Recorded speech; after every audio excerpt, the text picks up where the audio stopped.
Okay, Chair, we'll be ready for you to call the meeting to order. Okay, we ready? Okay, I'd like to call to order the December 8th, 2020 meeting of the Edina Park and Rec Commission. And Janet will do the roll call. Yep. Commissioner Strother. Commissioner Willett. Here. Commissioner Mork. Commissioner Nowalski. No. Commissioner McCauley. Here. Commissioner Sorum. Here. Commissioner Darlene. Here. Commissioner Doskach. Here. Commissioner Good. Here. Commissioner Miller. Here. Commissioner Nelson. Here. Commissioner Itis. Here. Item Janet, just, I do show Commissioner Nowalski in the room, so maybe he's having issues with his mic. And I apologize, Janet. This is Commissioner Strother. I had problems unmuting myself, but I am here. Okay, thank you. So it looks like we're just missing Commissioner Mork. Is that correct? Okay. That's correct.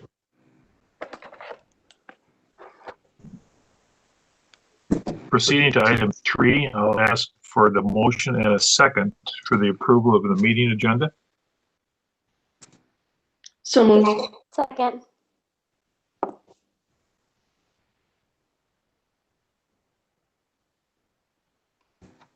Item 4. Do you need me to take a roll? Go ahead. Have we before?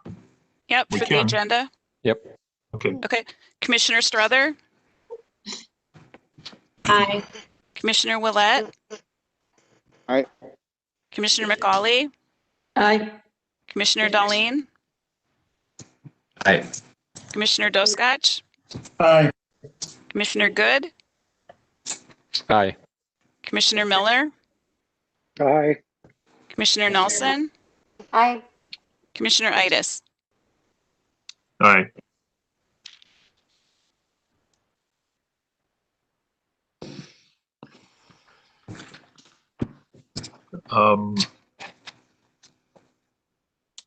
Item 4. I'll ask for a motion and second for approval of the prior minutes, please. So moved. Second.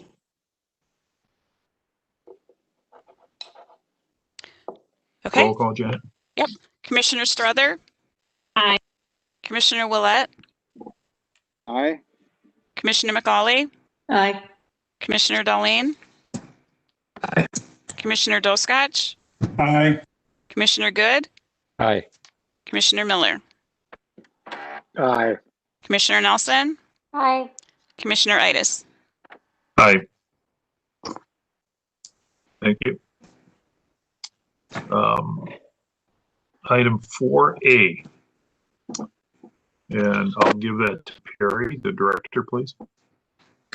Thank you, Chair Itis. Good evening, Parks and Recreation Commission members. Thank you for joining us this evening. Before we begin, I just wanted our 3 traditional reminders. When possible, please leave your cameras on to comply with our meeting procedures. The second one is, although we do have the chat function enabled, please only use that for technical assistance. Any other comments, please make them for the record. And then third, wherever possible, please mute your mics in the background so we don't get any additional feedback. So again, thank you for joining us tonight. We have 4 reports that we will give you tonight. The first is a special project request, and I will have Tom Swenson introduce that item. Thank you, Perry.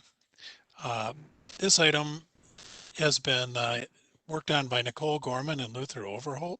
It's a special project request for bocce ball courts at Coteen Park. There's a resident that lives near the park that is interested in donating some money towards this project. Again, on these special project requests, we're most interested in feedback from the commission to whether they are interested in the concept proposal and to gauge interest to see how much staff time we should put in towards this project in the future. And with that, I was going to have Luther Overholt, our city forester, just give a quick background on the individual that's interested in donating money towards this project. Thanks, Tom.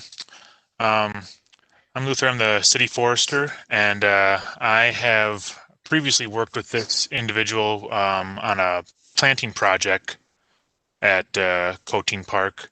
This past fall, we planted 8 spaded trees there at the park, and then after working with him on that, he approached me about donating a bocce ball court and kind of seeing what the process of that was. And so I kind of worked with him on getting some background info on it, and having what kind of his ideas on it. He wanted to be here tonight, but unfortunately with some scheduling conflicts was not able to make it.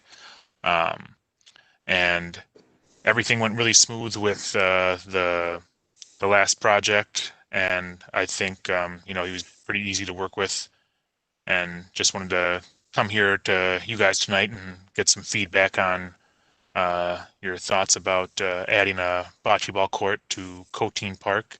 It is an asset that currently we do not have at any of our parks here in Edina. We have the lawn bowling over at Centennial Lakes, but it's still there's a difference between bocce and lawn bowling with the the court with the clay aggregate as opposed to just the mowed grass. Thanks, Luther. And again, it looks like this resident did have some scheduling conflicts, so he does not join the meeting tonight. But I'll take the opportunity to go through the staff report and touch on a couple items just so we can start the discussion process a little bit ahead, and hopefully in a future meeting we can introduce the resident and get some feedback from this resident. So we don't have bocce ball courts currently in Edina. There are a handful of communities around us that do have bocce ball courts. It is becoming a more and more popular game. It's a casual sport that many people are enjoying. A standard court size would be approximately 90 feet by 13 feet for a single lane. Normally they're installed in tandem to create more opportunities for play. Coteen Park has some room for such an amenity, and again, it's next door to the resident that's offering to make this donation.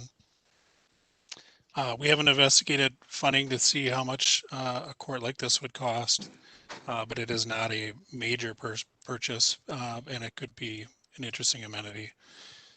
Some potential impacts that this project could create would be additional traffic in the neighborhood. And again, since this is so early in the process, we haven't done any neighborhood engagement to find out if there's other concerns people would have if we added amenities like this to a smaller park like Coteen Park. But our goal in the park system is to diversify really our assets and create interest for people of all abilities. And this item would lead in that direction. It's just a quick summary. I was hoping to get a little more content from the resident, but I just wanted to mention again, we're in this new project request process. We're really after informal dialogue and feedback from the commission, and that way the staff can take this feedback and determine what the next step should be. And with that, it appears Perry is helping Janet right now. Tom, I could ask Rick? you a couple questions if I could, if you're open Yeah, to questions. and again, and the goal is not to vote yes or no on this. We're just hoping to get some feedback and some questions. Yeah, just for clarity, you said this is a single court normally done in tandem, but the intent here is just one court. Is that correct? So if I was going to install it, I think I would recommend we install 2 courts, but we didn't explore to that. Okay, so that's still yet. open at least, huh? Yep. So again, a single lane would be about 13 feet. Yep. So And then the second question I'd have is, have we done any thinking yet around how equipment would be handled? Would it be like a court, any other court where the user has to bring their own equipment? Would the city be providing some? Any initial thoughts on that?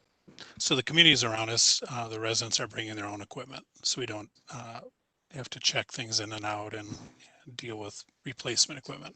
In fact, Luther has been casually playing at some of the courts in our area, so you could describe a little bit more of how they enjoy the game.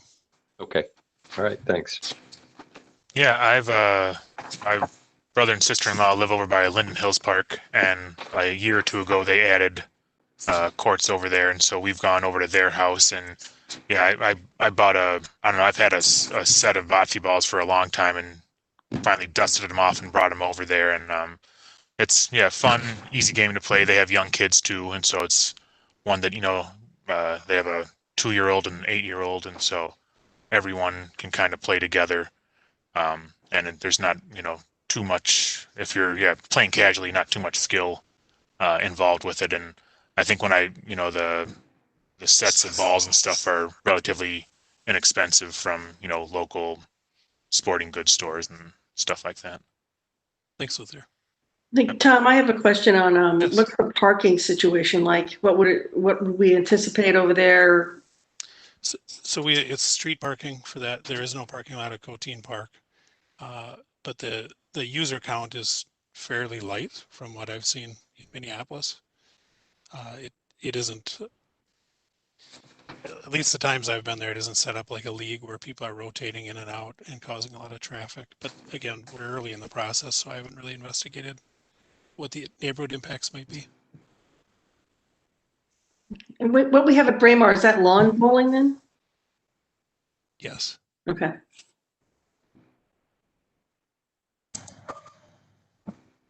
I just had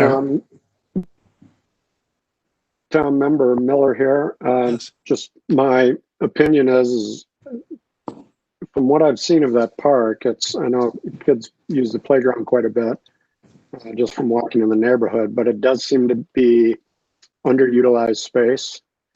I think bocce courts are very low maintenance. And if we're going to get help and funding, it's my opinion that it's certainly worth spending some staff time looking into it, because I think it's an amenity we don't have, and it's using space that I think is a little bit underutilized, and it is a sport for all ages. So I'm in favor of pursuing it. Thank you, Commissioner Miller. This is Corin Nelson. Hey, Tom. Oh, sorry. Go ahead, Corin. Okay, I'm sorry. I think I would echo what everyone else has said. I would be in favor of exploring as well. My only question would be, and I think we've talked about it before, but I would just like to understand if there's a way to see if there's any possibilities of any form of a restroom. I know that this is one particular park that doesn't have a restroom, and I don't think it needs to be a warming house by any means, but it would just be nice to have a restroom at a park, because for kids as well as for this kind of an outing. So that would be my only hesitation or question on, can we try to at least look into that if we look into this? But I would be in favor of besides that. Thank you.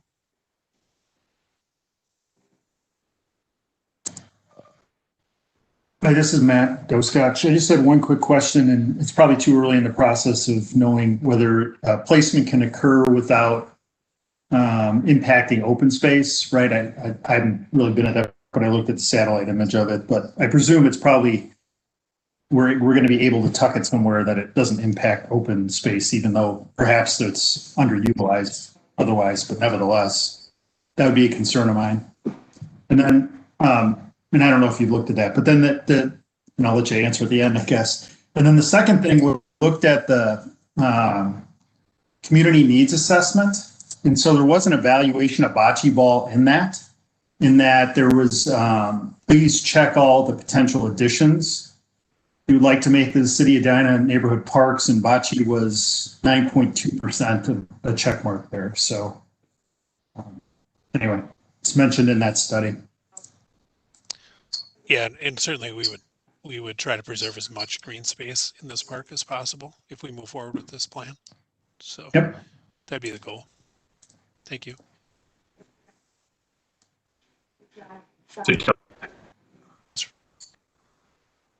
Yeah, is the 15,000 is staff, or is that for 1 lane or 2 lanes, or So there was? these are really rough estimates. I was just Yeah, measuring no. linear footage of lumber. I didn't get bids or anything like that because we were so early in the process. So that was lumber costs for 2 courts with some labor.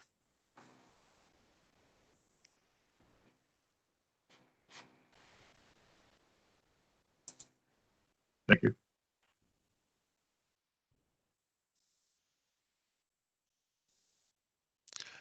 I think your mic is muted, Matt. Oh, there we go. Thank you. Kind of what Matt Doskich was saying. I'm curious to understand. I mean, Bocce I think is a great amenity. It's a perfect park for it since it's really kind of a family park. So from a location, it seems makes a lot of sense. My 2 questions is bocce ball something that you know, obviously the resident is looking to donate specifically for that.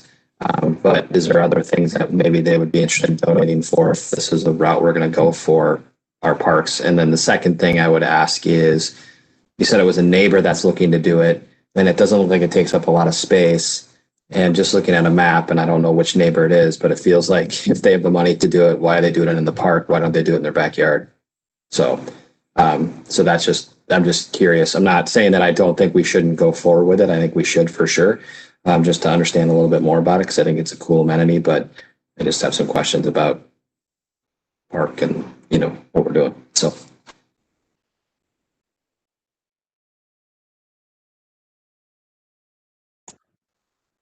You were muted, Tom. Sorry. Yes, thanks, Matt. I understand the concerns.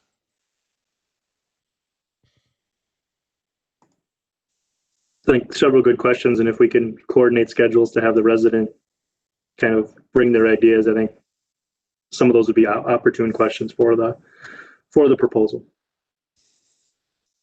Yeah, this is Greg. I've just got a couple follow-ons. I like the idea as well from a relatively simple ad and a new addition from a park systems in one of our parks. I like the idea for the opportunity to make some progress on a special progress request, right? A process that we've tried to develop and say, hey, this is a way if you have an idea that you can put it in front of us, and maybe an opportunity for us to have a relatively quick win for something that shows some benefit to that. And I like the idea for the fact that, as we've talked about before, we are short funding, and this is one where a resident is willing to provide some funding to help support it. And potentially we could use that to build some other interest and, you know, get some other bocce ball players come out of the woodwork across Edina, and maybe provide some more funding that it becomes an extremely low cost opportunity for us. So I would recommend that we continue to look a little further at it to make a little more exacting proposal. Thanks.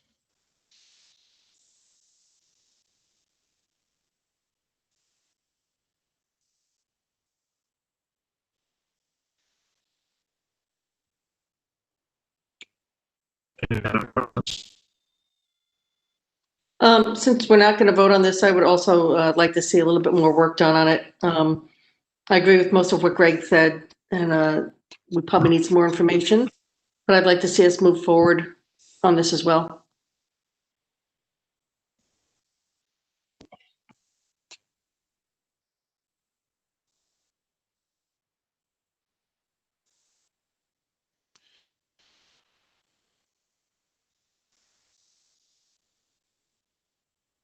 I think a quick question maybe for the commission, for staff to process a little easier. Is this something you are interested that we should invest some time and bring it back, or would you rather wait to hear from the resident directly before we proceed?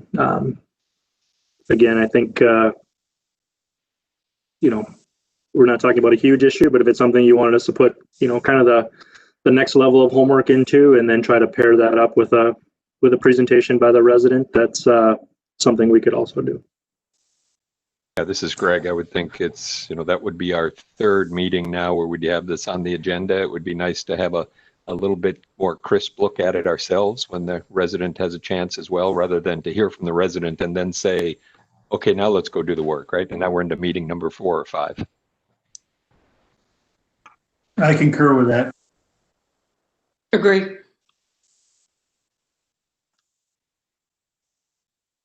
That's valuable feedback for staff, so thank you. Yeah, thank you. Okay.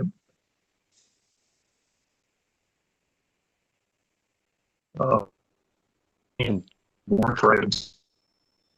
Chair, before we move off of this, could I piggyback off of this topic for 90 seconds? It made me think this is the second meeting we've had now where we're talking about a special project request. And again, recognizing this was something that our staff had put together as a way to engage input from our residents. I might have a suggestion that we think about, how do we provide more visibility to this process? Can we find it easily online? I did a little searching after the skate park last month and couldn't quickly put my hands online to where I could find the concept of a special project request and what steps need to be taken. And then secondly, is there a way for us to provide that visibility by also showing what are the lists of project requests that we've received and reviewed and what's the status of those items? So something that generates a little bit of visibility to the process, and especially if we could get a few of these that actually come to fruition, I think it would be nice to be promoting that more broadly online. So just a suggestion. I thought I'd piggyback on the topic if you didn't mind. Yeah, I certainly.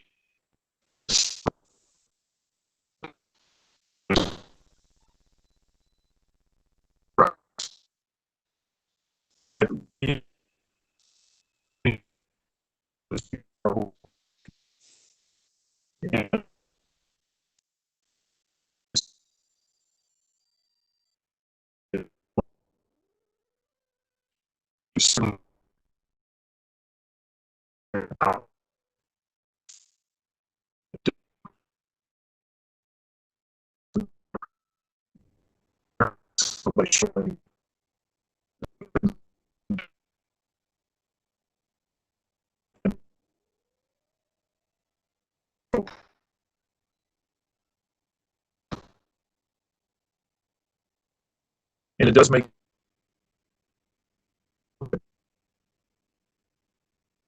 it's not,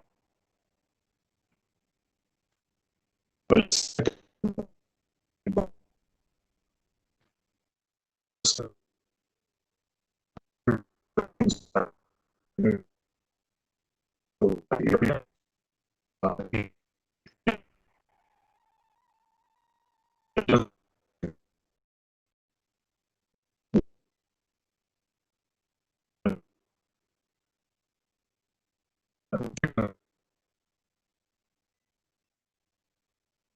I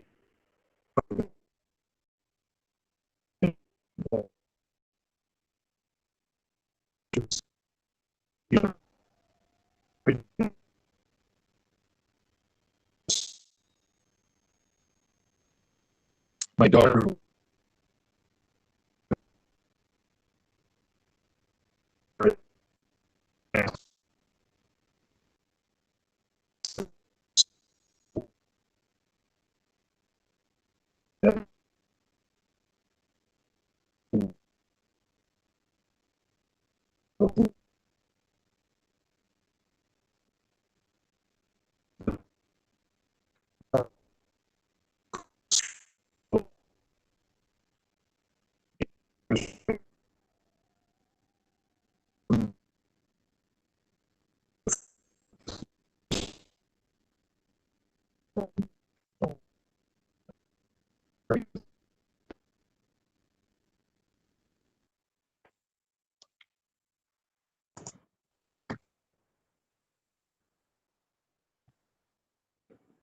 Yes, Commissioner Good, just a quick follow-up on that. I think the first step was establishing these guidelines, kind of working through what does the process look like.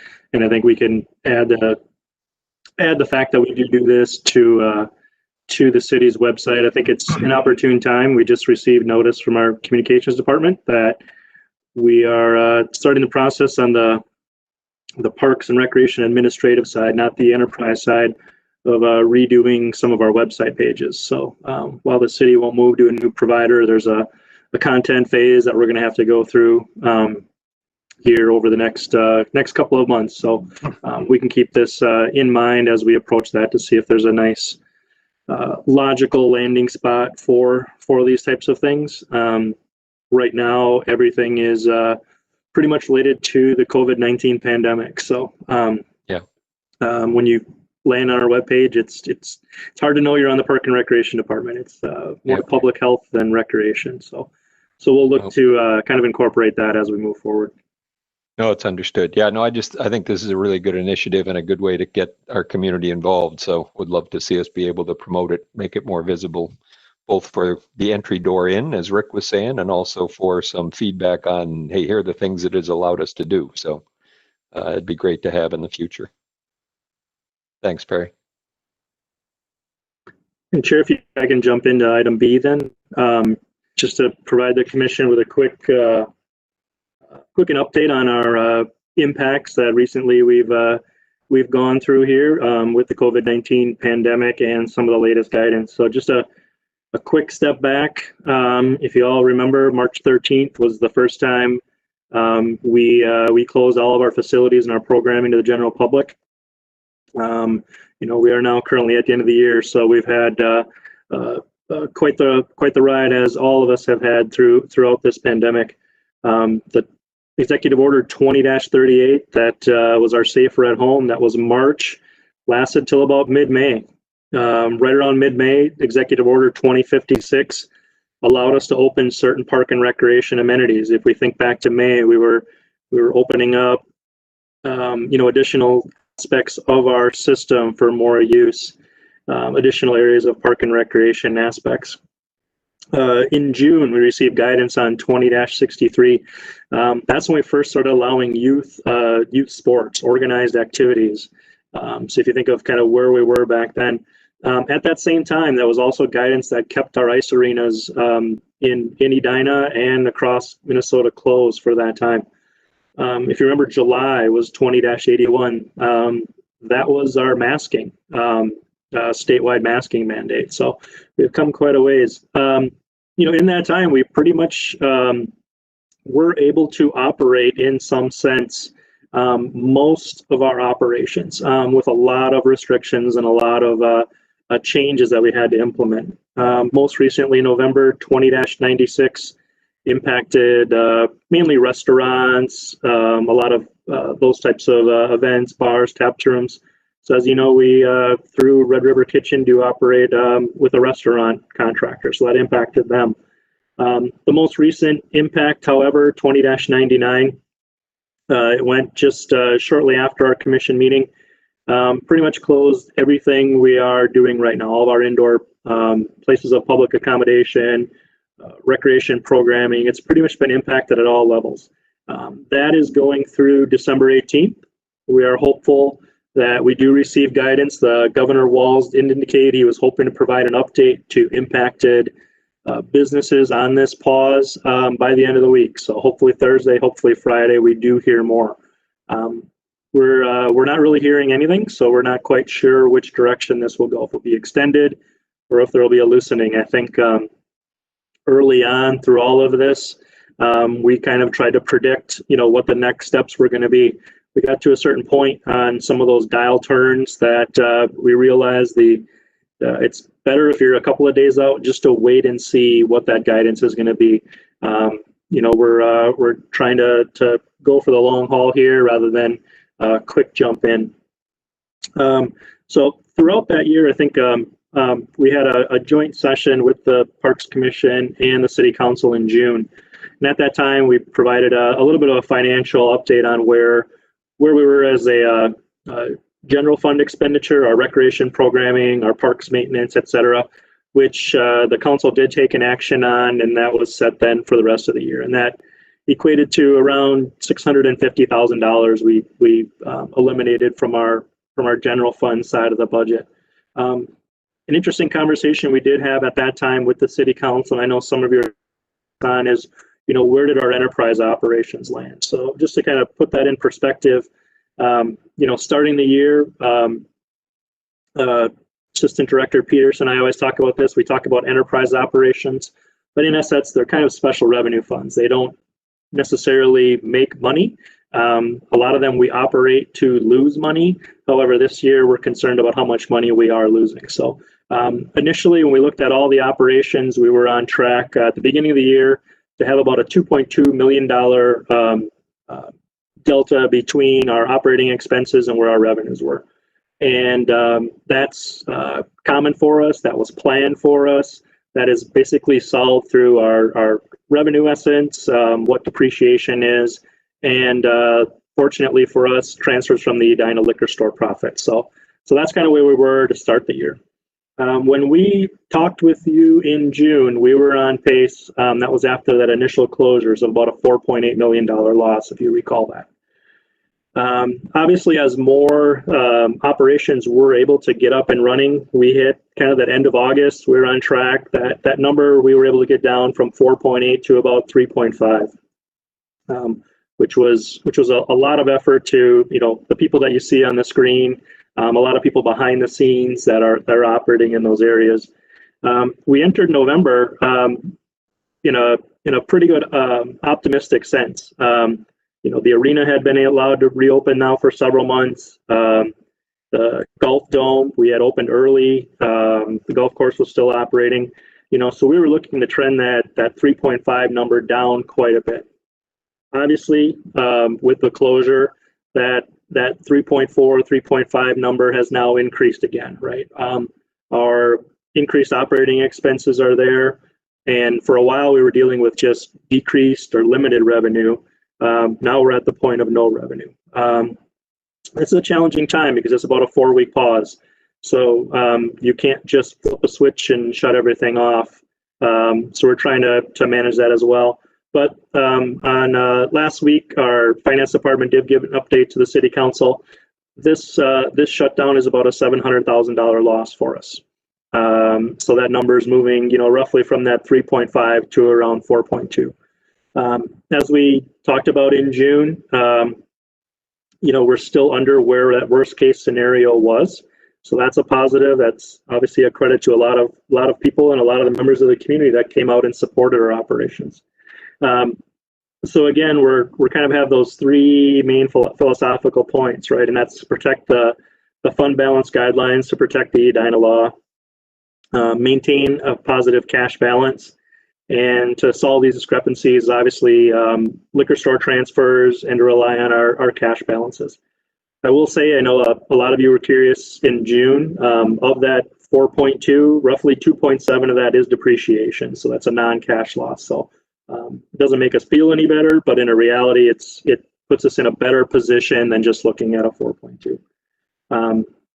Again, that where we were on track heading into November, and I know you'll see a little bit more from that from General Manager Abood later, but it's really kind of, we don't really have that option. We've discussed quite a bit as staff. There's kind of that sense of what can we do, and there's the what should we do during the pandemic, right? And we're trying to be a partner with providing opportunity, but yet doing it in a safe and careful way. So we'll get that. This isn't just impacts on us. This also impacts our tenant partners. We have three main ones, General Sports, Velocity, Red River Kitchen. This also impacts them. There's a trickle down. This also impacts a lot of the youth sports organizations that are operating in here. We have 14 of them. All of them are kind of dealing with the same thing. Refunds, credits, trying to make fund balances go, wondering what they're doing on fees. So when I get to that, normally in December, we talk about fees. We're going to hold off on that till next month just to see again where we are, what the market conditions will. We most likely, Assistant Director Peterson and I talked again today to our finance department, probably bring those to you as recommendations in waves. one of the concerns we have, obviously, we saw prioritization of who will receive the vaccine today. That's going to be an expanded ongoing conversation into the next several weeks. And then obviously, how quickly does that get implemented for the general population? There's concerns we have that we won't even know how to answer those questions yet. For instance, we've talked about the Edina Aquatic Center, operating that this summer. Where will we be at for a vaccine? Will we still be wearing masks? Will we still have occupancy restrictions? Those types of things. So we still don't have a lot of answers to those questions. It may take some time. So rather than set something now that we need to alter in March or early April, we're going to wait and hold off to see, where the science and where the data brings us with guidance. We can tell you that we do have some exciting things planned for this winter. You'll hear about some of those in the informational items. But in a general sense, what we're hearing from the community for demand is outdoor rather than indoor, household rather than organized. And it kind of gets back to that, what can we do in the system versus what should we do in the system. So obviously, it's an odd week where the tennis courts and the pickleball courts are packed this week. It could be close to 50 degrees tomorrow. But yet, if the forecast holds, Assistant Director Swenson's staff is going to be flooding ice rinks next week. So 1 week we're playing pickleball, the next week we're flooding rinks. We hope to hear some additional guidance, like I said, end of this week. But if we don't, just so all of you know, our plan for our outdoor rinks are that we will operate all of the locations that we've traditionally done. We are also going to be adding 2 what we call pleasure rinks, open skate rinks at Yancey Park and Wooddale Park. Manager Abood might mention that there will be a ski snowshoe course if we get snow at the golf course this year. In addition, we'd like to do one at the Fred Richards Golf Course site. What we're trying to do is just find areas in our perk system that we can expand some of these amenities that are household, not organized. We're thinking that's going to be a big rush. As you'll see in the informational staff report, there's a number of exciting activities that we have planned going forward. So, and I'm sure General Manager Shirley will talk about Centennial and some of the plans we have for that site as well. With outdoor rinks, I did want to mention the current guidance, if it holds, we are not going to be allowed to open warming houses. So we will open without warming houses. We will provide benches and stools for skate changing. I think Tom mentioned that they bought all the rubber matting they can find in the state to expand those areas to get people to rinks, etc. We're not allowed to, it's not recommended to provide outdoor heaters. So if you think, the patio heaters or fire pits, etc., those are not recommended as well. So I know we've kind of heard that aspect of it. And, with the restrictions on outdoor organized and youth sports, we'll probably start the season with just using all of our rinks as open rinks, not providing goals or nets to start. What we don't want to do is get into this and all of a sudden it is practices against the ordinance. So we'll work really hard to try to find that balance between, again, offering things to households, but yet that what should we do following the guidance. So it's going to be a little bit of a work in progress. Like I said, this order is expected to go to the 18th. We'll learn hopefully soon whether that's extended, modified, changed, and go forward with that. But kind of wanted to give you a little bit of an update of where we've been, where we're headed towards the end of the year. And if you had any questions, I could answer those quick. Otherwise, other staff members may have answers to some of your questions as well. Carrie, can I ask just one quick question? You mentioned that we're not going to have the warming houses. I was curious, are the restrooms going to be opened or closed? Our plan is to have the restrooms open if they're outward facing. So at all the sites that have restrooms that you can access from the exterior of a building, those will be made available. If there isn't, then we're actually going to go to the portable restroom system during that phase where we can't have those buildings open. I'm curious if we have any form of cameras or anything like that to if we're not going to have anybody manning to making sure that behavior is correct at these facilities, that there's a lot of nonsense happening because people are bored, that I just want to make sure that they're not happening in our park restrooms. So I just wanted to understand that. Yeah, we have some security cameras outward facing where you would capture people accessing or walking towards. Obviously, just so the public understands, we don't have any cameras in our restrooms, no plans to put those in. And I know that's not what you meant. I just want to clarify for anyone listening that that we don't do that. But it is a concern of ours. We're also in the process of hiring around 60 folks that would have been warming house attendants.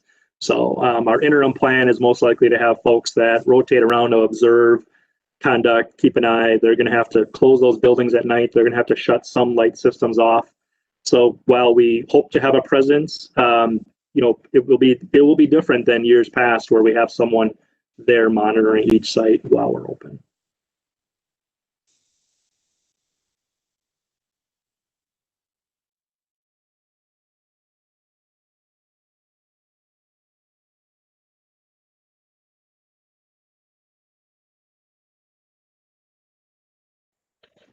Any other questions I can help answer? Otherwise, I know we've got a couple more things to get to.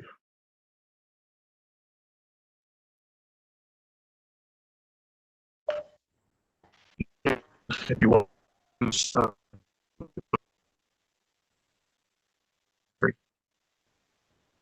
Yeah, thank you, Chair, members of the commission. For those you have not met, Tom Shirley. Tom is the general manager of Centennial Lakes Park. Tom recently celebrated his 30th work anniversary with the city. So instead of asking me questions, we can ask Tom because he knows all of them. But Tom's going to give you a quick update on Centennial Lakes Park. This is hopefully something we'll do on a more regular basis and bring more and more of the enterprise operation managers to you, the program managers to you, to kind of give you an update throughout the year on various operations. So with that, I'll introduce Tom to give you a Centennial Lakes Park update. Thanks, Perry. It's good to be here to give you a little update on Centennial Lakes. You can hear me good, I'm hoping? Perfect. Like most of the outdoor parks in the metro area, Centennial Lakes actually had a very busy year. People wanted to get outside despite the restrictions and everything. People wanted to get out here and kind of enjoy themselves. So we saw a big uptick in walkers, joggers, things like that this summer. It's even carried over into this kind of weather we're having now. Also saw a lot of picnickers, people that would take their restaurant carry-out food and come down to the park and just kind of hang out here. And that was kind of nice. Gave them a place to get away. Unfortunately, the revenue side of it doesn't help us there, but nice that they could get down here. We were able to open our putting course this year. It didn't open until the middle of June, but we kept that going. It ended up bringing in about 16,000 rounds. That's down from our usual 23,000.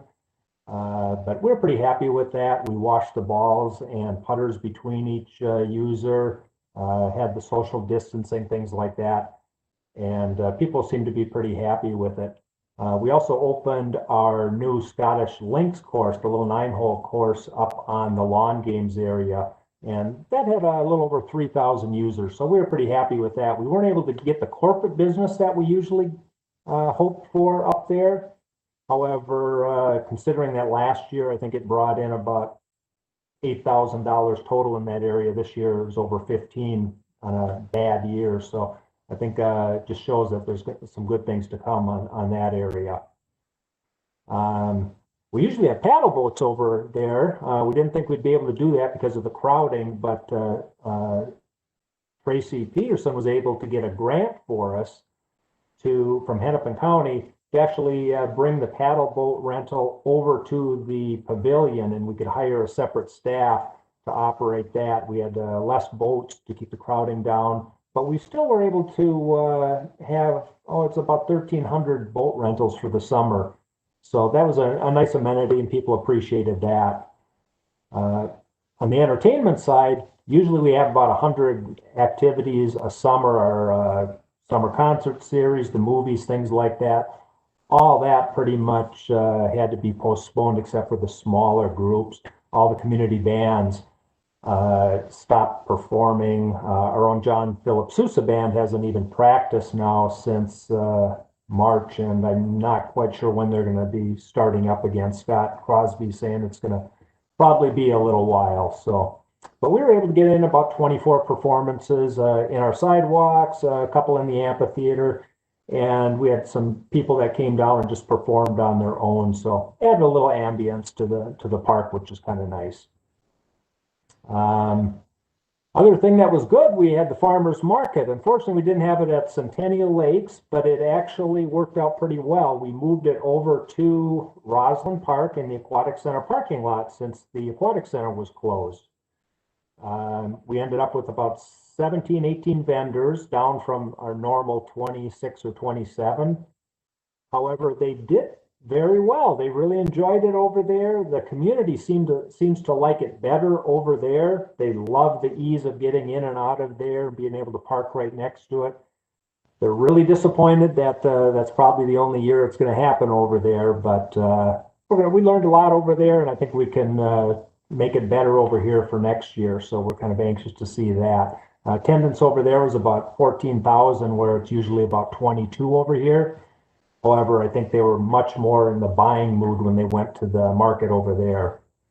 So the vendors were very happy with that. And then other than that, we've got our skating season coming up. Like Perry had mentioned, we're going to be opening all of our 3 ponds like normal. We're guessing right now it's going to be sometime just before Christmas. As soon as we have about 6 inches of good ice, we will open the outdoor ponds and do everything just like normal, except for keeping the building closed. We'll keep the building closed. We're doing a lot more seating outside. We're putting matting on our back patio and then more benches out there. We'll also put a lot more benches on the rink itself, so we'll be able to accommodate quite a few people still, but no indoor warming at this point. We're hopeful at some point we can use our outdoor fireplace as well as fire pits, heaters, things like that out there. We will have our restrooms open on the outside of the building, but matting going to that. That added a lot of lighting at night too. It's lit up pretty good here right now, so trying to give it a little more atmosphere and cheer, and people are appreciative of that. So I think all in all, it'll be a pretty good season. People will be happy to get out here. So we'll open as soon as we can. But that's about it. Short and sweet.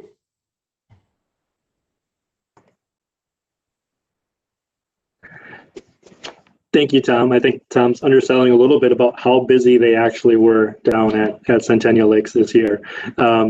It seemed like that was a place to go. As far as we've kind of talked about this anecdotally, you know, how busy our park system was this year due to the restrictions that were in place.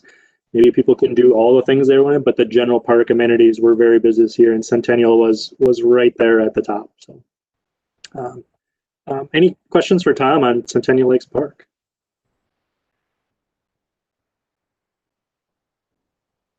If not, General Manager Joe Aboud is with us this evening.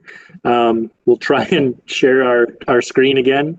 Hopefully it's successful this year, but Joe will give you a brief update on the golf operations for this year and all the positivity that was out there as well this year. That was another great example of a good planning effort to get the course open and start that up right away, and it was a very successful year.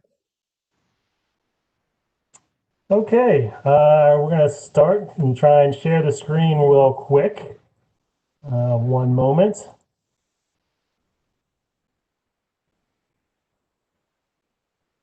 Does everybody see a nice, beautiful red tree? All right. So, sure do. Braemar, Braemar Golf Course. It was a unique year we had this year. We started off the year extremely well, coming out of the winter with Top Tracer Golf. January, February, March, we were rolling. We couldn't have asked to be in a better situation. If you had driven up and down the street on Braemar Boulevard, you would have seen cars anywhere that they can park, trying to get into the dome. So great start to the year. We ended up getting into March and doom and gloom set in. We were thinking, oh my, what's going to be happening this year with everything closing down and nothing foreseeable coming open back up again. Then we started getting a little bit farther in the spring, and things turned around pretty well for us. And we got open and we got into the summer, and then we were back to, wow, this is going to be the greatest year Braemar's ever had. And it's definitely looking at one of the better years in the last 10 or 15 years. So things were rolling along going into through the summer. And then we get into November, and then we start up with the dome, and things started looking really good for the dome season. And then all of a sudden we put the brakes on again. So there was a lot of ups and downs for golf this year. I think it could have been probably, or it definitely is probably the best year we've had here in 10 or 15 years, but it could have been an amazing year. It's still going to turn out to be a good year for us. So I think that's something to be pleased with. I think things went extremely well throughout the season. Just kind of go over the timeline of what happened with golf. So March 13th, we shut down. As I said, we were rolling along pretty well. So that part, it hurt a little bit, but right about that time, we started kind of making a plan to how we can safely reopen. So what we did is we came up with the Braemar Park and Play program, which we had put it out there, and it sounds like a lot of the different golf courses try to mimic that plan. And I think it also went to the state to try and help us get open. So I think the plan we put into place worked out extremely well. We finally got open on April 18th with our Park and Play system. But it was different. We were walking only. We were no carts. We had no bunker rates on the course. We had little styrofoam inserts into our cups. We didn't have trash cans. We didn't have benches. We didn't have face-to-face transactions, which was a big deal for us because we are extremely high volume out here. So what we ended up doing is we turned ourselves into a call center. We ended up taking about 1,200 calls a day. And this was in a system, we utilized the existing city's phone system that isn't really set up to be a call center, but we kind of modified it to where it was a call center. So just think of that 1,200 times a day, we would have people giving their credit card information over the phone and processing a transaction. So the phone lines were extremely busy, and that was a little, wasn't the greatest thing for customer service, but the amount of volume that we had, we did the best we could with the infrastructure that we had in place. With our present point of sale system, we didn't have the ability to take online payments. So we had to do it over the phone unless we were going to do face-to-face transactions. So that's something we're going to remedy this year. We're changing out our point of sale system, but we'll be able to take online payments next year. But that's aside from that. So, throughout the summer, we were doing extremely well. We never did open up the Academy 9 clubhouse. Eventually, we got to the point where we can open up the main clubhouse for retail. So we finally got that one open. We put a lot of safety measures in place, but we did get that building open for retail only. The greens at the golf course, the practice facilities, were all roped off to encourage social distancing. So we had a very good plan in place. I think it went very well. And then we got a little bit into the summer. We finally got to where we were selling out on a daily basis with no carts. So we got to May 18th, and we finally were able to get carts out, and that worked out pretty well for us. and we finally were able to, service a lot of our community that wasn't able to just walk the golf course. So that went very well for a while. Just to give you an indication, in order to get carts out, we had to hire in a short period of time about 40 staffers just to get that cart operation going. We had a full golf course with no carts, and then we had to go jump into cart service where we added a lot of staff. We added a cart master, we added sanitizers. We created a few different positions to where we got the golf carts cleaned on a regular basis. We didn't just have to worry about the customers out there. We had to worry about staffing and the amount of exposure that the staff was going to get out there. So we did come up with a pretty good plan for carts. We changed our operation around, and it actually worked out well.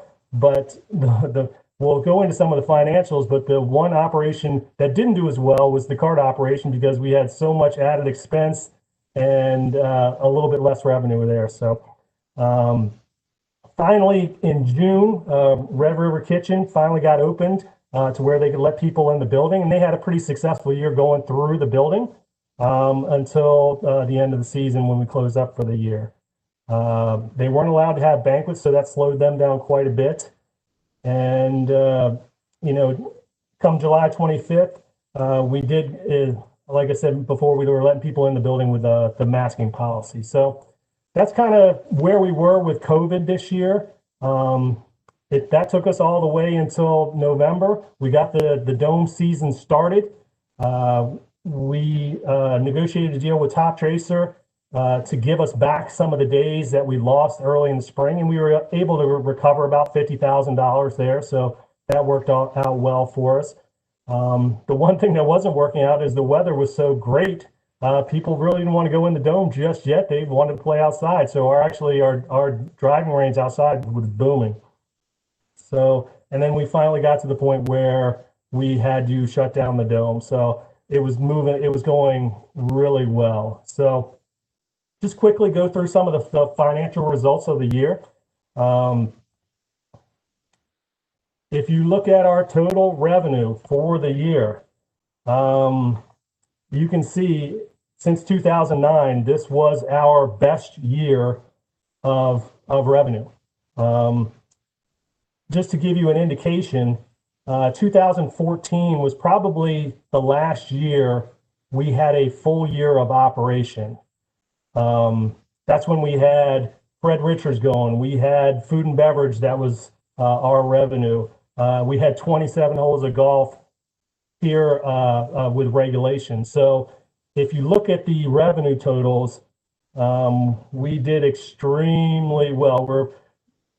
All these numbers are through October, so we're just about getting to the $4 million revenue mark. And I think that's a number that we had never seen here in the past. So revenue numbers were extremely well. Year over year from 2019, we were $617,000 better in revenue than we were the previous year. So all in all, total revenue was a phenomenal year. If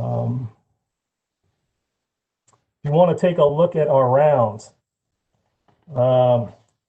we ended up doing the most rounds we've done here since I had records since 2014.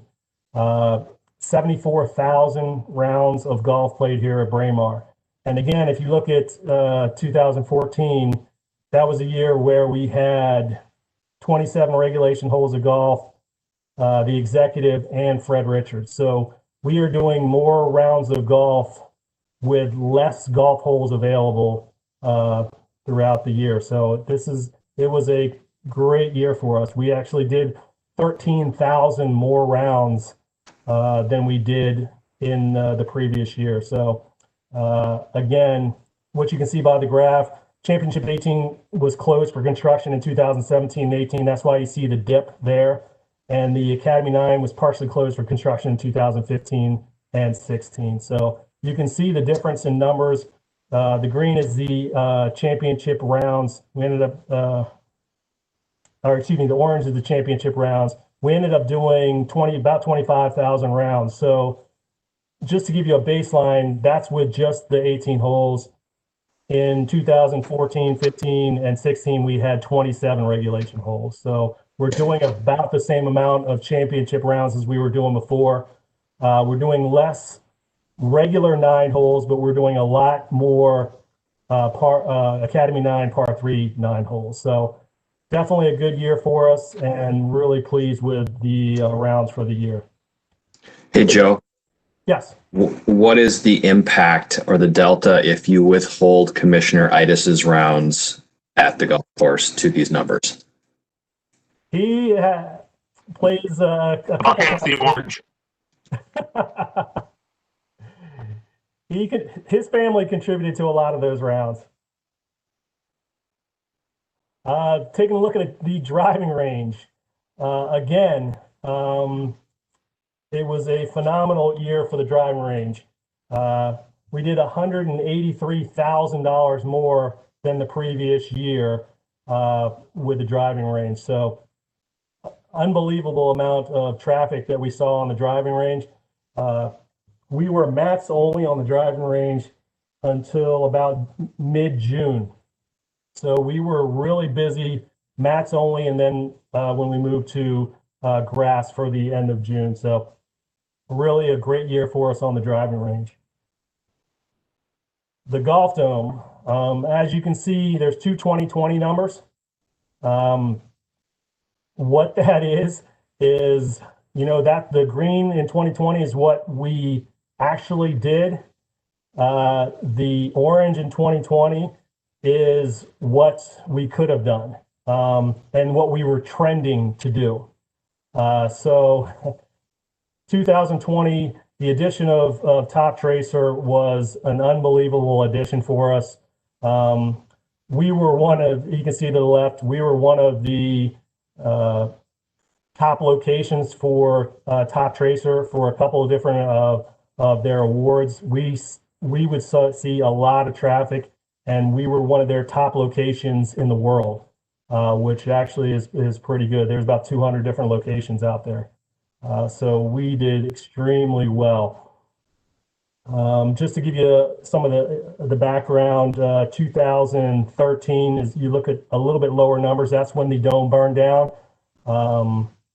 And you know, 2014 was the year we got opened back up. But as you can see, it has been on a uprise since we, you know, changed the got the new dome in there, and it's been going very well. And the Top Tracer edition was an extremely good move for us. Junior golf was a great year for us. Yes. What's the length of the contract? 3 years. Them? And is there any other locations in 10 or 15 miles? We are the only location in Minnesota. For that 3-year period? Yes. Okay, thanks.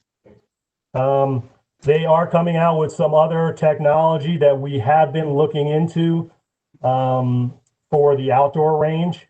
I could see somebody else trying to get that technology. I don't think it works out for us as big of a benefit as the indoor technology. So we haven't moved on that, but it's something we could potentially move to in the future. They definitely want to be here.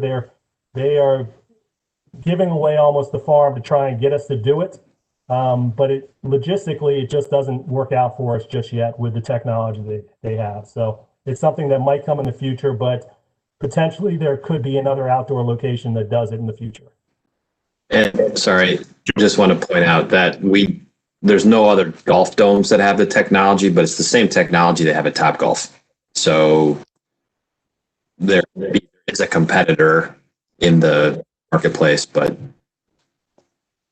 so the technology is a little bit different than Topgolf. Topgolf uses a chip in their golf ball.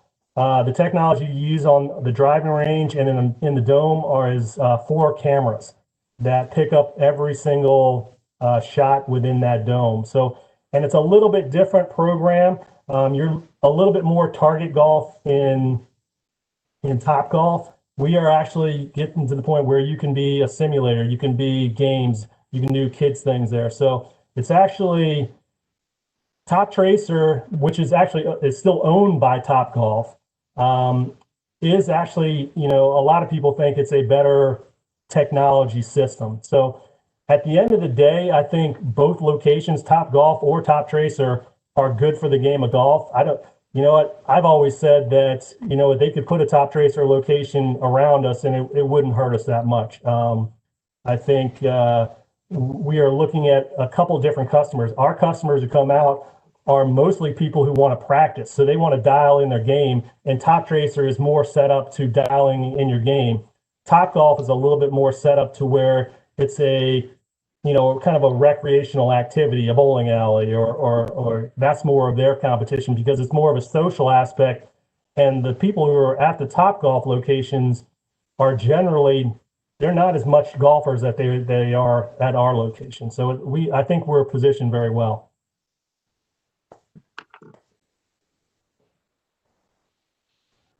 All right, moving on to the junior program. We ended up having 1,742 juniors in our golf programs this year. One interesting note, and it's a big note, is the fact that we sold out most of our classes pre-COVID. So the programming is doing extremely well. For those of you who know Jay Meyerhoff, we brought him on a couple years ago, and he has done a phenomenal job of building probably the biggest junior program in the state, maybe even the region. This year he's adding over 100 classes, so that part is doing well. We also had, you know, the Junior Club Championship out here for the first time, and Rick was out here to see it. We had 102 juniors participate in this club championship, which was an amazing event. It would have been a good thing to see. We had, you know, the 4 and 5 year olds out there participating just like they were on tour. They, you know, they had their caddies, they had their, you know, all their good equipment, and they came out decked out and they looked good, and they went out there and participated in a golf tournament for the very first time, which was exciting for them, and it was exciting for us to put on. So we had a really good time with that. But you don't generally see just a public golf junior club championship with over 100 participants in it. I think it worked out very well. The junior league was another thing that Jay and Tommy and Greg and all those guys put on this year. We had the largest junior league in the region, meaning for the PGA. We had the 6 different teams from our one location, where most golf courses only have one team and they play against some of the other golf courses in the area. We had 6 teams at our one location, and we were able to host our own league within our own location, which is kind of unheard of for the amount of kids that were in that program. And for that, Jay won that Game Changer Award for the Minnesota section. So that was a nice award for us. Then we also hosted the Minnesota PGA Junior Pro Tour event, which had a lot of kids from the area, a lot of local golf pros out here who all love the golf course and just had a great time. So junior program is going extremely well. Like I said, we are adding more programs. It's hard to keep Jay under control. He just wants it to be the biggest and best in the area. So that's a good thing for us. And we're very lucky to have Jay and Tom and Greg and those guys, because they do a good job with the junior program. Hey, Joe, can I ask you 2 questions real quick? Sure. So one of them I think I emailed you about before, and which was around if we're looking at whenever we open things up again, if there's an opportunity to look at the junior golf leagues at the for the indoor stuff as well. I think that's one of my questions. My other question is, I was just curious to see how you feel like the Top Tracer compares to the simulators at Ernie Rose across the street. My kids, or my son, I should say, my son and my husband have been at Ernie, and they've been at Braemar and Chop. So I've got their opinion, but I was curious more on how that, because that's kind of in our backyard. I was just curious on how you feel like that differs. Well, the simulators on an individual basis is probably a better product. It's just something, when you're looking at a simulator, you're kind of looking into the screen. You hit into the screen and you can kind of see where your ball flight is going. With ours, you have to hit the ball and then you have to look back. So it is definitely a different experience. I think I would say a lot of people like the personal experience of the simulator. So I would say that's a little bit of an elevated experience to us, but we can do more people. We can do 44 people as opposed to however many, I'm not sure how many bays they have. So we can bring it a little bit more to the masses. One of the things that, golfers like about our system versus a simulator is the putting. Within a simulator, there is no true putting. In our system, there's not true putting, but there's a chipping element that is more for game improvement that a lot of people like better than, just kind of the automatic two putters and things like that. So, they're completely different. So, I don't think it's a competition for us with that type of facility. I think the Ernie Rose has a really good facility, and the simulators are a good product. It's just different. All right. Kind of moving on to the golf course. We got a couple accolades for the year. Golf Inc. named us Development of the Year honorable mention, which that's something that's worldwide, which is a really good award that we received. Richard Mandel received a Design Excellence Award within his field, which is really good for us. We've maintained the fact that we have a top 50 driving range and a top 50 golf dome. We've had those, both facilities have been in the top 50 for the past 4 years or so. So that's been working out well for us. On the golf course itself, we kind of completed a construction of the new championship tee on hole 17, which is going to add to the overall golf course. It adds about 30 to 40 yards to the scorecard, and it's a great look from back on 17. We're also doing a greenside expansion on hole number 16. So if you played the golf course, there's a little area to the left of the green. We kind of enlarged that and made that fairway, as opposed to there's some trees and some shrubs over there. So we improved that area of the hole number 16. And we're still at this point working through the process of getting a walking bridge for hole number 16.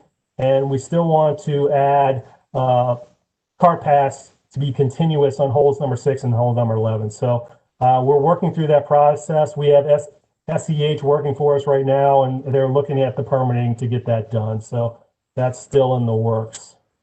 Golf course wise, we were arguably one of the best conditioned golf courses out there this year.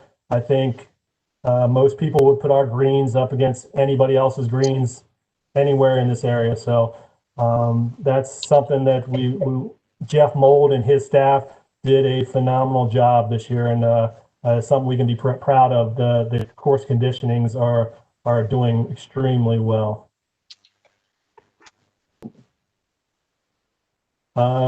Last slide, I did go over the COVID a little bit. This is the financial impact of COVID. First golf dome shutdown was March 13th through the April 30th. So the week of the 6th through the 13th is that second line, week 11. We were averaging about $7,900 a day in range ball sales. So we ended up losing 48 days during that first shutdown, which is a kind of a potential loss of about $380,000. The golf dome shut down again on November 20th. The week prior to the 20th, we were averaging about $4,700 a day in range ball sales. So that's an additional $128,000 for the 27 days towards the end of the year, which could extend even a little bit longer based on what guidance we get from the governor.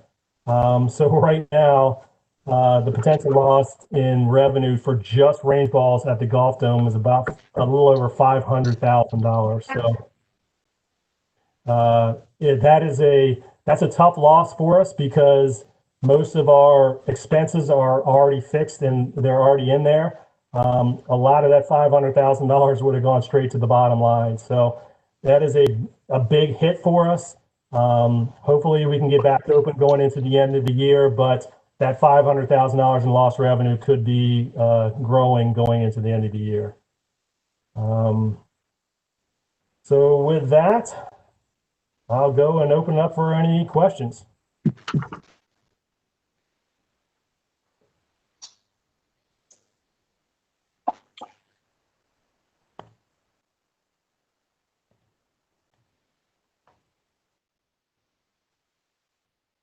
Rick, I think you're muted. Staffing, I think we hired, particularly the card people. If we reopen the pool again, will there be any conflict in terms of hiring back some of those young people if they originally had worked at the pool in previous years? Or? I think we would like to keep a lot of the staff that we had. I think we were very fortunate with the kids that we pulled together kind of at the last minute. It was a scramble to get open. We were looking at, a lot of the people were furloughed right before that, and we had to, go through the city and see who was available to work, and we kind of grabbed staffers from all different locations. We got them in a hurry. Jay and Tommy did a great job training them and getting them on board for what we were looking to do out here. So I think, keeping all these kids within the city would be a good idea because I think we got some pretty good staffers.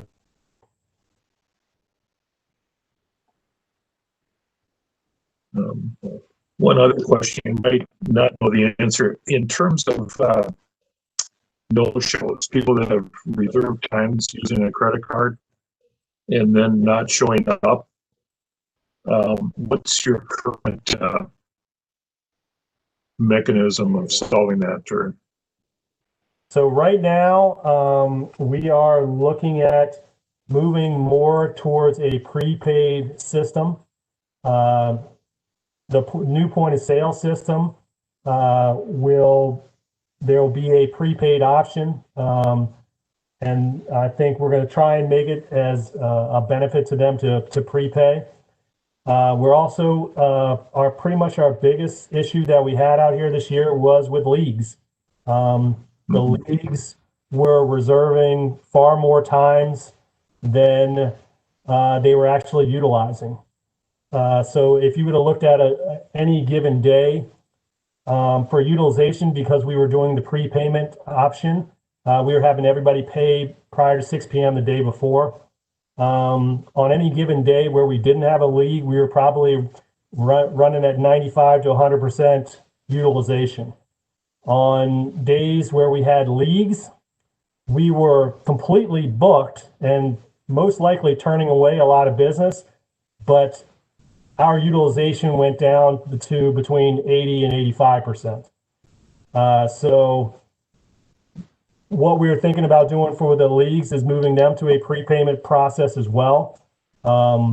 It's a pretty big undertaking because we have 18 different leagues out here, trying to get them all in a same but fair system. We're working through what we want to propose right now. We've been talking to a few of the leagues. We talked to the men's club. We've talked to some of the smaller groups, and we have briefly talked to the ladies group. So it could be a big change for a lot of these people, but it's something I think we need to go to just based on the fact that we want to keep,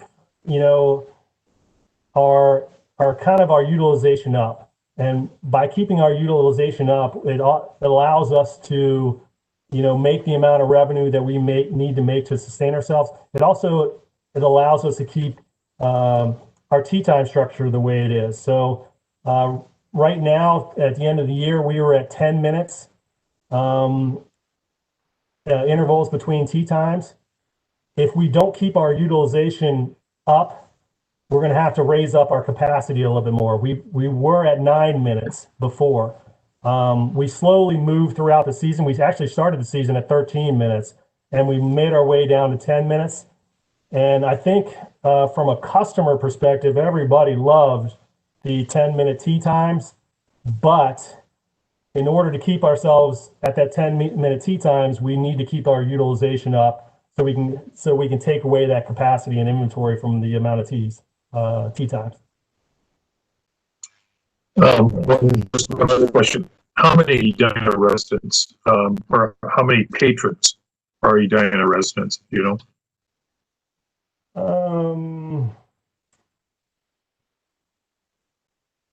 I can look that up while I get off the screen, maybe when I get my computer, and I can tell you the exact number. Because I as in playing a lot, would play with other Edina residents. And I think even maybe said he and his son, I think somebody tried to play one of the golf courses. And going back, I played several times this year, not in a league environment, but just, we're going to come out and play. And happened to play with Edina residents. And even with the preferential time opportunity, are still unable to get on our golf course. And I just, I think that, this is a community. It's one of our parks, really. And I think, I just wish that we'd be able to facilitate if an Edina resident wanted to play golf at our golf course. They just have that opportunity. And I think as part of the success that you have with all the leagues, that does take up, certainly Wednesday, Thursday mornings. Most of the morning is comprised, I would say, by those league people. Maybe perhaps a third of those are not Edina residents. So I'm concerned that if we get to 95% efficiency throughout every day, day after day, that we're going to have some of our residents that are golfers that just can't get on. So that's just a comment. That's not really in the form of a question, but yeah. So I mean, it's something we can look into. The way it's structured right now is the fact that the people who have the player's card get that extra day of access to the golf course. And so the player's card, we call them, an Edina resident would be platinum and a non-resident would be gold. The Edina resident gets 8 days in advance. The non-resident would get 7 days in advance if they had that card. What I think, Rick, you were looking at is for the people who don't play day after, or, week after week and don't purchase a card. And that would be the Edina residents that maybe had a hard time getting on the golf course. Or they don't do it on the 8th. They don't do it on the 8th day. They're trying to do it on, they're doing it on day 3 or something. Yeah. So the big concern we have to do with the people who are not our regular golfers, even the Edina residents who are not our regular golfers, is we cannot sustain ourselves just on Edina residents. So we need to kind of promote those outside residents coming in here to play to help us stay sustainable. I mean, we can maybe look into some additional access if you think that's a direction we want to go.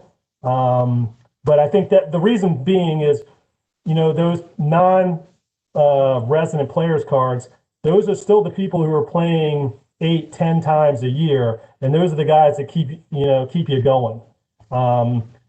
So it's a little bit of a trade-off. If that's a direction we want to go, we can certainly move that direction.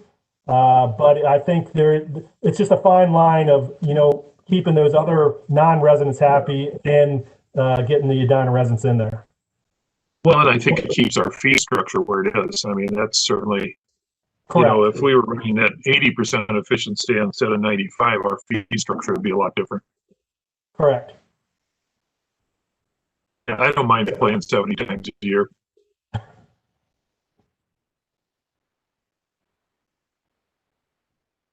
Any other questions for Joe?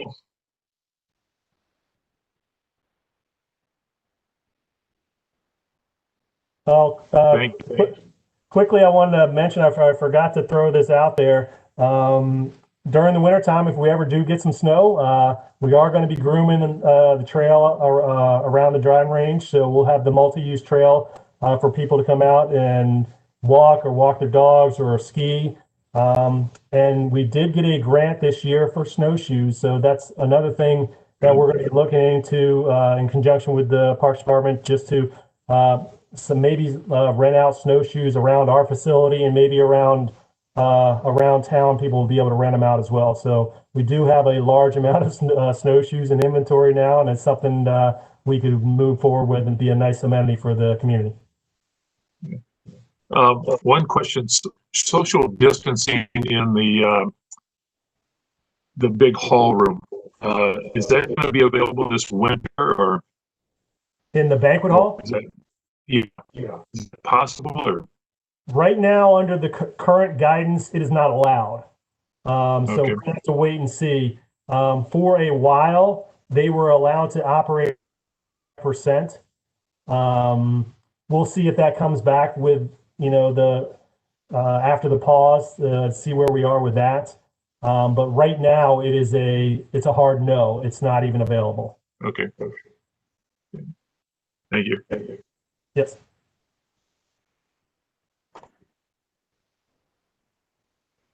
Any other questions for Joel? Thank you.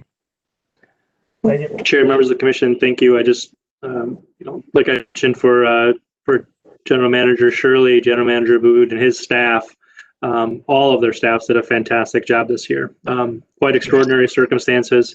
And I think what you saw a little bit tonight for Braemar Golf Course and those operations is, the series of decisions that this community made over the last several years. All those signs trend to you made some pretty good decisions. So, I know those were probably some long meetings, some difficult meetings. A lot of work went into getting to this point, but I think you've really shown some success here. And I think Joe and his staff are a tremendous thanks to them and credit to them for operations. So, wanted to make sure they knew that. So. Thank you.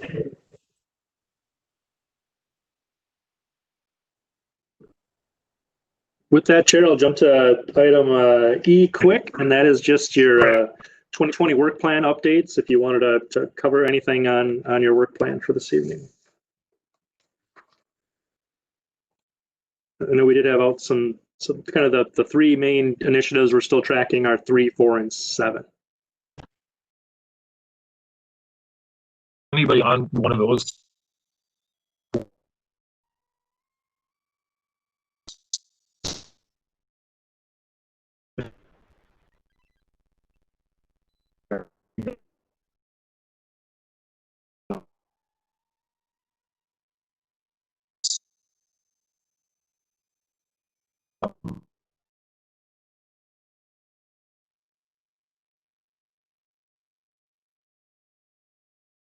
I have a hard time understanding yours for some reason, but I think you asked if I was here and if I sent the email, and I sent an email out to. Right. I sent an email out to those on our initiative to get some feedback. So we have had our list. We've compiled it, we've compressed it, and we've shared it out with 2 other commissions to get feedback from the culture. I'm not gonna say the right word. Is it EAC? Am I saying it right? Yeah, EEC, the Energy and Environment Commission, Yeah. and the HRRC. And yeah, that's what I'm trying to say. So we have their feedback and we've compiled it into one. So really, we're looking to get feedback from our group. Rick is the only one I had heard back from, so I'm assuming that it was good as it was. So I think really we're basically ready to take it to the next level and see how we can put it into a plan. I think kind of like we mentioned earlier, and Greg actually mentioned it, how do we take those on the list, as well as how do we communicate out to residents or businesses or others who have an idea or want to compile it. So how does that measure against it?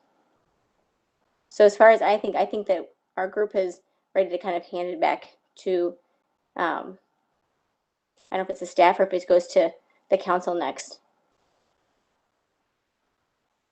Yeah, if there's not any additional feedback, I can work with you on getting that. I think the full, a traditional sense is the full commission weighs in on that. So if you want, we can add that to our next meeting, get the full commission feedback. And then from there, it would go to the city council, and we can work on that process.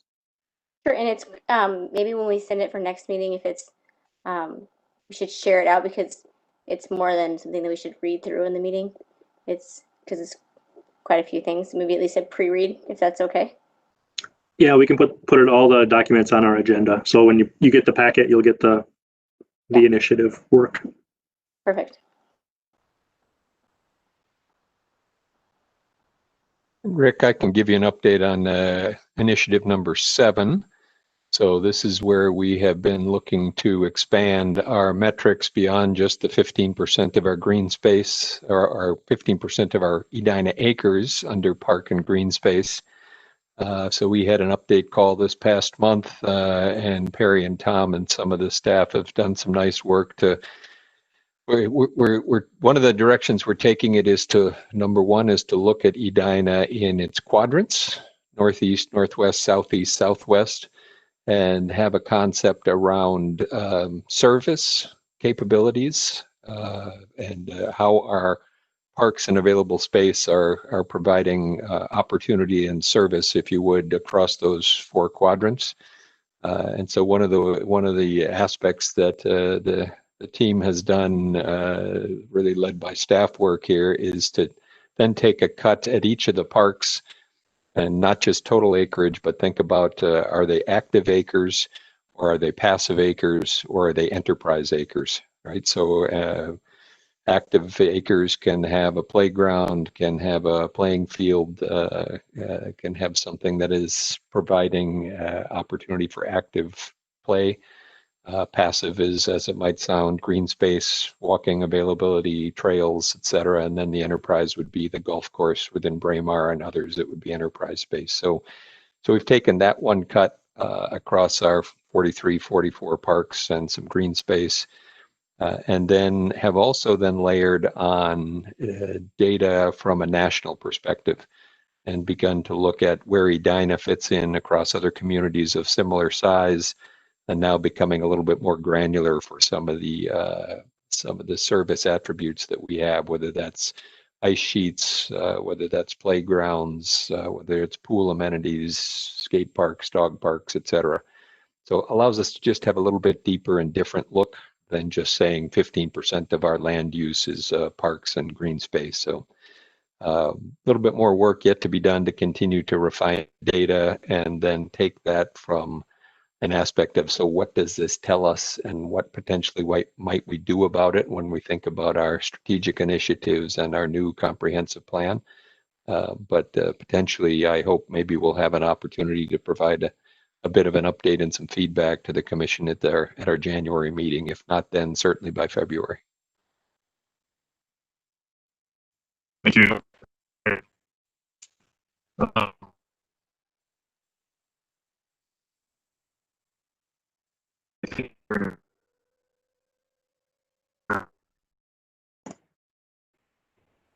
I do have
Chair, I'll just add, your mic is a little fuzzy, just every once in a while when you talk. So you may want to just for an interim, maybe try turning your camera off if you can. Maybe that'll help the data stream. But just to kind of reiterate, what we had talked about was just trying to work maybe a little bit ahead or some regular meetings on initiatives, leading up to getting them finalized.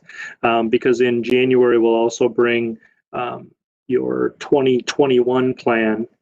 That'll be on your January agenda with your next round of initiatives. I know some of these build into that work plan. So, if we could, sounds like we could have some pretty good progress done for January on the 2020 plan, leading into 21, and then, however staff can help, electronically facilitate interim steps or meetings for your various groups. We're willing to do that.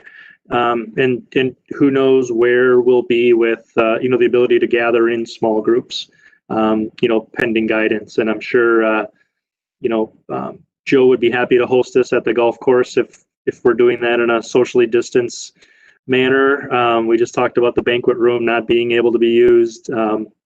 We could each, instead of 6 feet separation, we probably could have 60 there. So there are options if we want to get creative on how to implement, further discussions this electronically or in a different responsible manner for your initiative work groups going ahead. But yeah, it is tough. I'm sure you are all staring at a grid screen all day long for work, and now you're doing it again this evening. So as the chair said, however we can help facilitate that, we will.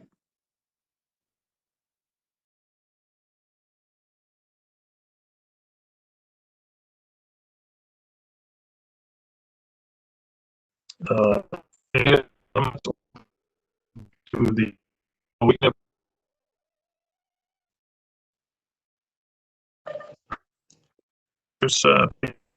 This is Commissioner Strother. I just wanted to say I appreciate the update on the facilities and also the pandemic response. I just kind of can't imagine how quickly the staff has had to pivot to the changing landscape and the changing laws and best practices in Minnesota. And I know it's been hard for everybody personally in your own lives to figure out how to respond. But particularly this last shift, it felt like it happened very quickly, and the state was sort of moving one direction and had to very quickly turn back. And again, I appreciate both the work that has been done on that, but also the update, because it's a full-time job keeping up with that right now. And it seems strange to say that you're probably just as busy or busier, even though most of your facilities are shut, right? But just figuring out how to be responding and complying and making sure that we are maintaining public health. So I appreciate that. Thank you, Commissioner Strother. We have a fantastic staff that's working very hard on not only trying to shut down, but on the other side of things, how do we offer something? So it's been a challenge for them, and they're all doing fantastic. So I appreciate that.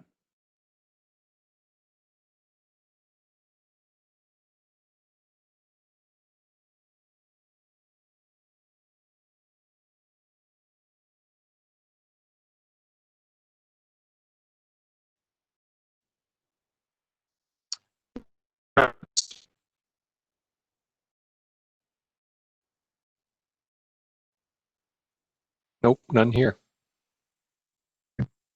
If you Gary, my console. Yeah, thank you, Chair. Just a quick one. City Council updates kind of speak for themselves. We did award one contract. We're trying to take advantage and get as much work done as we can. Working with our new facility division out of the engineering department, and they've been a tremendous help. So getting things squared away at some of the facilities, new eyes, new views on that. Tracy Peterson and her staff have been working really hard on the infrastructure side of the enterprises. So that's been a major focus and working on that. So awarded a contract for the Aquatic Center stair tower coating project. And then, as I mentioned, the council did approve your 21 work plan. We'll have that on your January meeting. and then also the 21 calendar of meeting dates, and we'll cover that as well, or it's also included in your packet. Won't spend a lot of time on informational items. They are listed in your packet. We've covered the outdoor ice rinks. So if you had any questions specifically on them about kind of the program status, we covered that. The Highlands Park hockey light project, staff has completed the city's portion of that work, waiting on the other side for the telecom provider.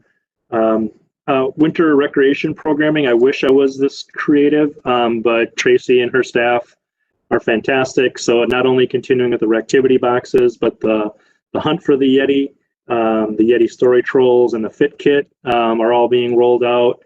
Hopefully have great participation in that. And then I did want to turn it back over to Manager Abood. He had some information that Chair Itis had asked for quick. Okay, so this year we sold 1,318 players cards.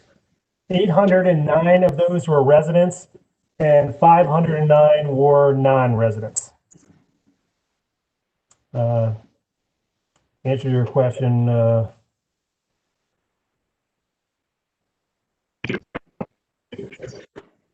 Thank you.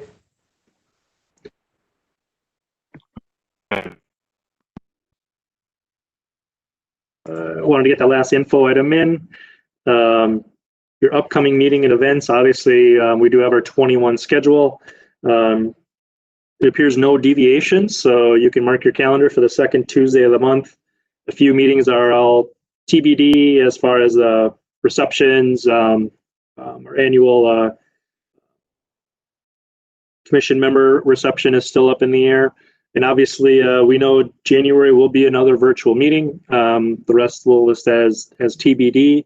And hopefully we can find some semblance of normal in 21. I think we've all earned it. So with that, that's all the information I had from staff this evening, Chair.